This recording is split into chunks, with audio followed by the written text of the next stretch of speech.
Hello everyone. In today's video, I'm going to show you how to integrate Square with Shopify. So let's dive right in. First, head over to the official Shopify website and log into your account.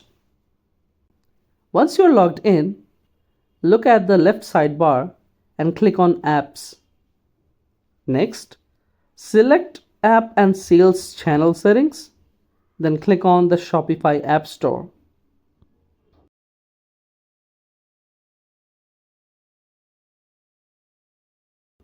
In the search box, type Square and hit Enter.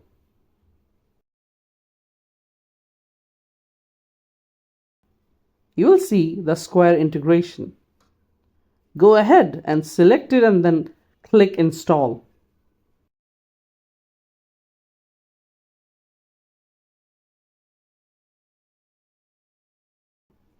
After the installation, log into your Square account, and just like that, you are all set.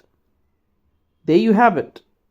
Now you have successfully integrated Square into your Shopify account. Thanks for joining us today. If you found this video helpful, please give it a thumbs up and subscribe to our channel for more great content like this.